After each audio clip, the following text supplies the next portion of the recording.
some global media outlets have persistently continued propagating erroneous information against Ethiopia in the midst of efforts being made to refute them. The American political economic analyst Lawrence Freeman is in Ethiopia to personally witness what is going on. And I am joined by him today. Ladies and gentlemen, this is our weekly Addis Dialogue. With it, I'm Shifarao Lago, and we'll spend some time talking about his observations and current issues unfolding in Ethiopia. To stay with us. Mr. Freeman, a very warm welcome to Ethiopia, and thank you very much for joining me. Glad to be here. Now, you have been visiting Ethiopia for some time now, and this narrative by the Western media outlets, you came against all these narratives, taking the initiative to come to Ethiopia. Why? Well, I knew that the media propaganda, which I've been watching over more than a year now, and I knew the policies of my own government and the State Department were wrong, and that much of the media hype about a crisis in Addis, a danger of a military intrusion into Addis, a danger of shooting down planes, and then a few weeks ago, the head of the New York State, U.S. State Department, Antony Blinken, comparing Addis to Afghanistan. People have to leave now. There's a danger. Take your flights out of Addis before it's too late. We're not going to take care of you. So this, to me, I knew exactly what it was. It's psychological warfare campaign, and it's designed to weaken the government and weaken the government's resolve to fight. And I said to myself, well, the best place for me to be in the world is to stand in Addis and join with the Ethiopians and defend Addis against these attacks. And of course, when I came here, I saw exactly what I expected to see. People at the bars, the hotels were functioning, walking along the sidewalk, the coffee shops were filled, traffic jams in Addis as usual. There's no crisis here, zero. And they know that because you can see it. So therefore, given the fact they know it's not true, they're deliberately providing disinformation for a purpose. And that purpose is to create fear and hysteria around the perception that Addis is going to fall or that people are in danger. The French have done the same thing. They issued an immediate statement to pull out their national. It's all lies, because they know exactly what you and I know right here. Yeah. Sir, it's been a while since Western media outlets have waged media battle against Ethiopia with their misinformation, disinformation still going on unabated. Luckily, now you are here in Ethiopia and you have witnessed what's going on the ground. So what is your message to the people of the whole world that need to know the realities on the ground? People have to actually start thinking. Too much of my brothers and sisters in America, my fellow citizens, they don't think anymore. What the media says, they adopt as if it was true, without thinking. And you cannot underestimate the power of popular opinion. Once opinion comes out, and the media reinforces it, and other people reinforces it, everybody stops thinking. And they just say, oh, well, this is what this guy said. This is what that guy said. I better say the same thing. So we don't have independent thinking. We don't have independent judgment.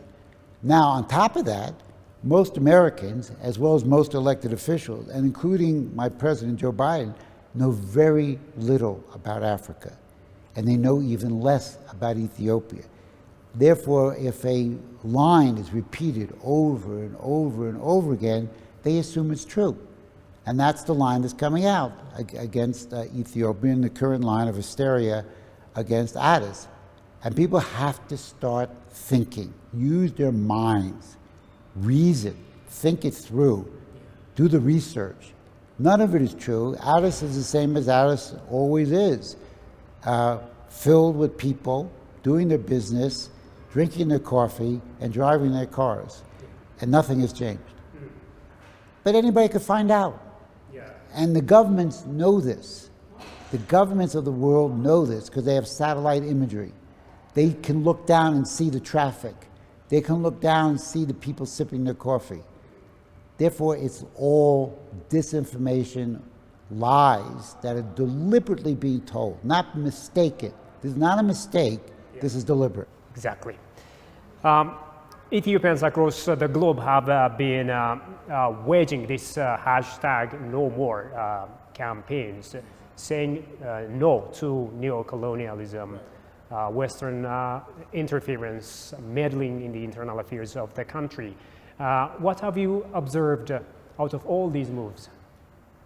I think there is clearly in the Ethiopian citizenry and also African citizenry, other nations in Africa, people don't want to see Ethiopia, which was a champion of fighting imperialism, the great battle of Adwa, 1896, by Menelik II.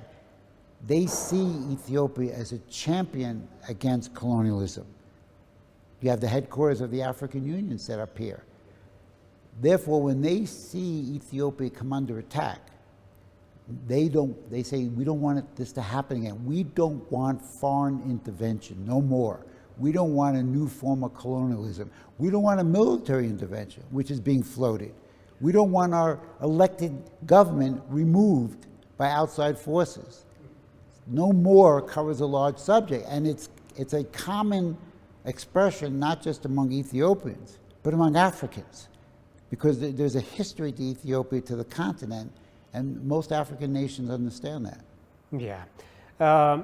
Recently also we've watched a leaked video by some Western officials, former officials and current officials, discussing possible ways of creating a transitional government in Ethiopia against the will of Ethiopians who have elected democratically their government. Yes. I really want your say on that.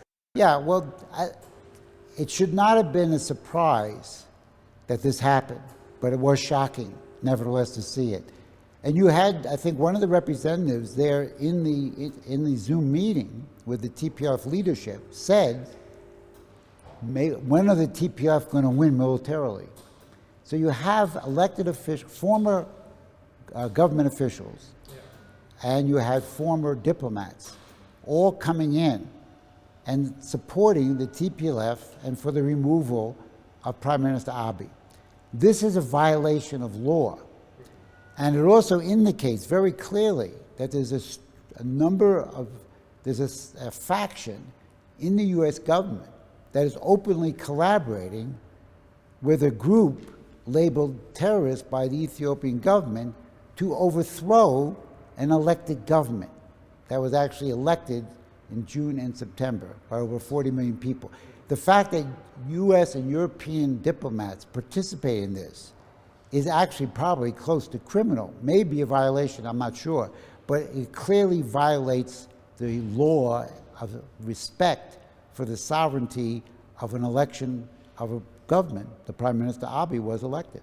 The other issue that Ethiopia is facing, sir, is that there are only a few people like you, who are bold enough to stand up to the truth and to stand up by Ethiopia in the midst of Western media propaganda, misinformation, disinformation, and other issues, of course. How do you think Ethiopia can manage this media battle against such media outlets which are well established among the international audience? I have been discussing since last year with people in and around the government that what Ethiopia should be doing, should have done, and should do now, is let's form a war room and therefore have a group of people, doesn't have to be a lot of people, who are prepared to respond to every propaganda attack that comes out from the media. Respond within real time, hours, so that the narrative is not controlled by CNN or France 24 or Al Jazeera. You have to strike back. You can't be passive. Everybody's familiar with a war on the ground because you have bullets flying back and forth and bombs, kinetic warfare. But psychological warfare is equally important.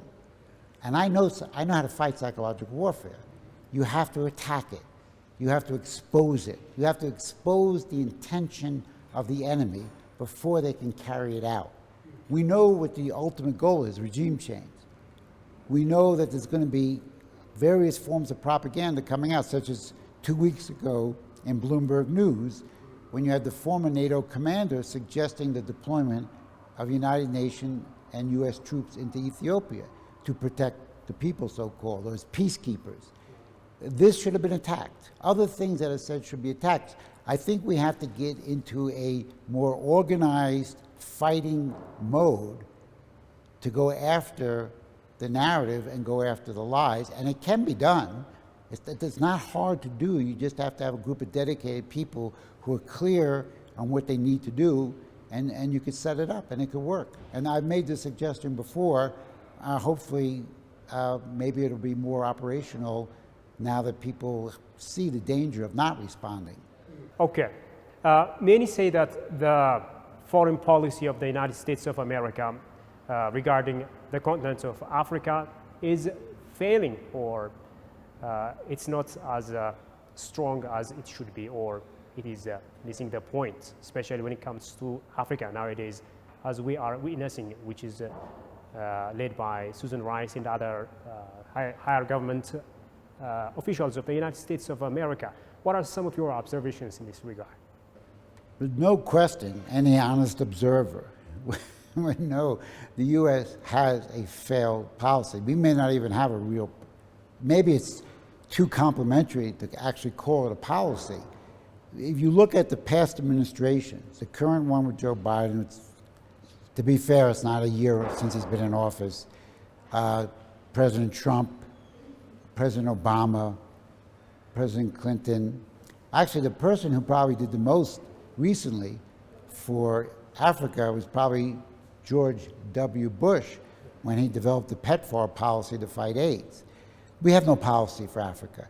But the policy we have de facto, by not doing anything, is we reject development.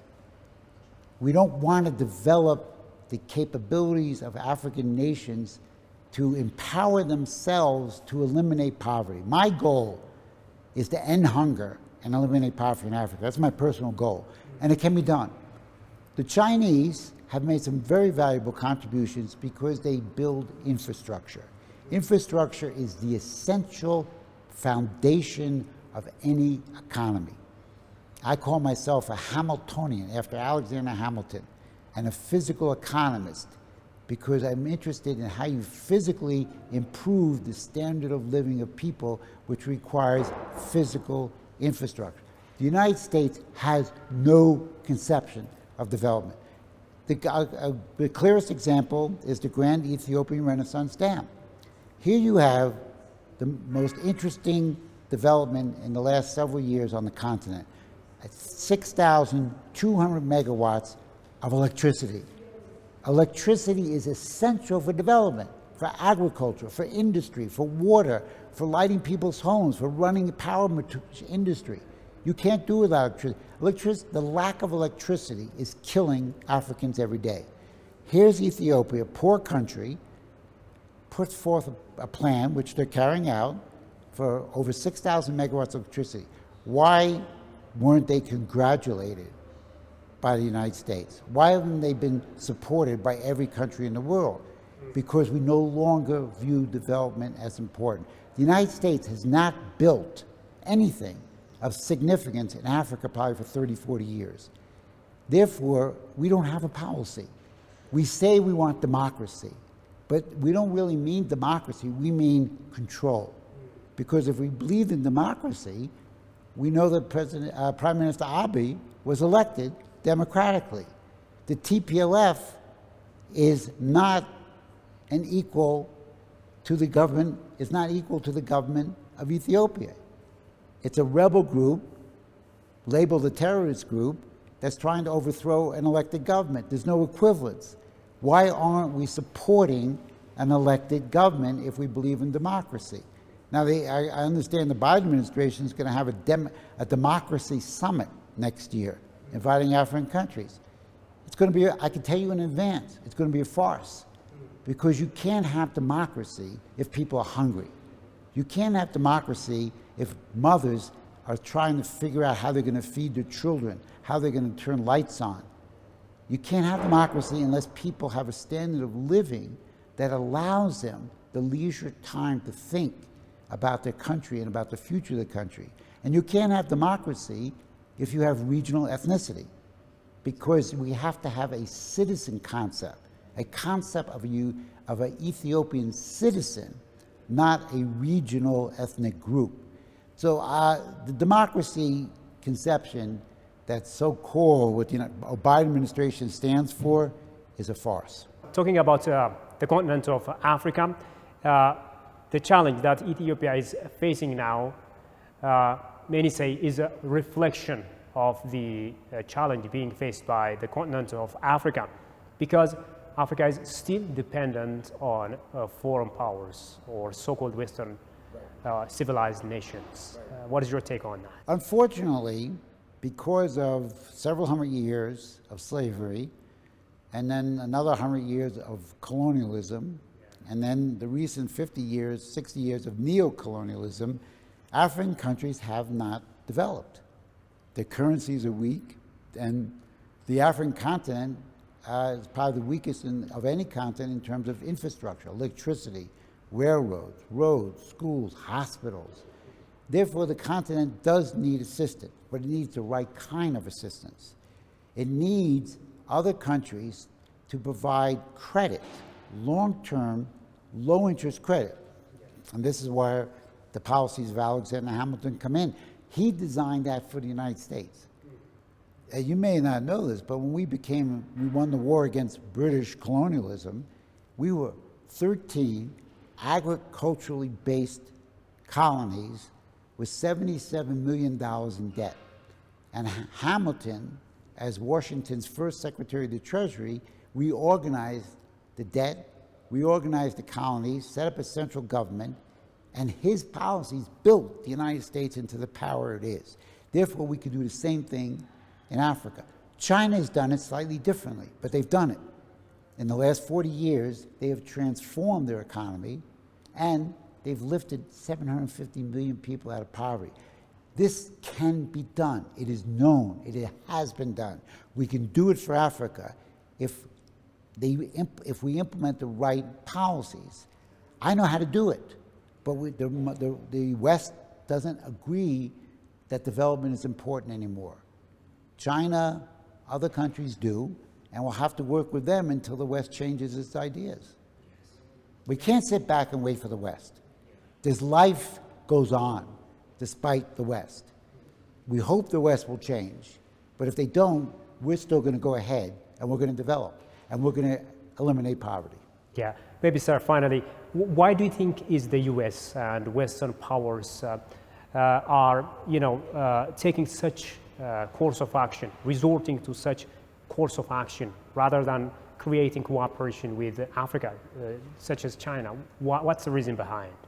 It's many layered reason. I mean, first of all, the United States itself, the culture of the United States, which I've watched. I mean, I'm going on 71, so I've watched my country for over half a century. And we have become lesser Americans than we once were. We don't think about the world the right way. We don't have vision. John F. Kennedy, who was assassinated in 1963, almost 60 years ago, he had a vision. Franklin Roosevelt had a vision. We don't have presidents with vision. The American people don't have a vision. We are contaminated by TV and movies and rock stars and sports stars, and we don't think anymore. We don't read books anymore. I do, but most people don't. Our whole thinking and intellectual life has shrunk. Therefore, our elected officials reflect the same problem that the country has, a flawed culture that we live in the West. We don't have thinkers anymore in Congress. I'm a Democrat, but I will support a policy no matter where it comes from. We don't have any people putting forth a policy. So we have a problem in the very fabric of the United States right now that's very weak compared to what it should be. Number two is you have a political class of people, the oligarchy, which are the super political financial elite of the world. They are a faction in our government. They don't control our government, but they're a faction in our government. They're a faction in every European government, Germany, France, Italy, etc. They believe that they should control things.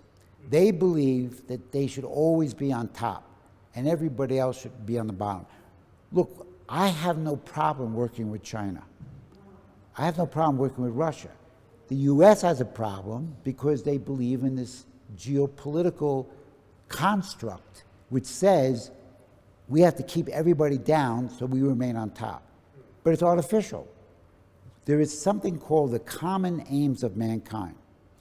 All human beings are alike because we all have the power of creativity. Therefore, every nation should be doing the same thing, which is developing its people and developing them materially and intellectually. Therefore, all nations actually have the same common interest, development. We have no inherent objective lack of harmony. If we look to the future aims of mankind, we are all one family. Different cultures, different languages, that's great. But we all can work together for a common destiny. Geopolitical ideology says no. We have to be on top. We have to control. And that's the policy towards Africa. They'd rather create a war in the Horn of Africa than allow an independent political leadership that they don't control to exist. They would rather cause chaos and destruction like they did in Libya 10 years ago. They destroyed the Sahel. Why? Because of policies that were coming out of Gaddafi, who wasn't the greatest person, but he had some interesting ideas. Look what they've done to the Sahel since then.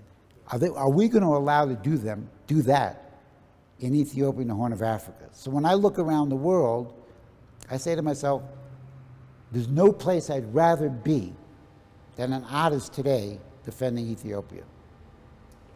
And here I am against the wishes of my own government, and they can't do anything, I don't think, and we can do something here to prevent the outcome that they wish, which is regime change and destabilization.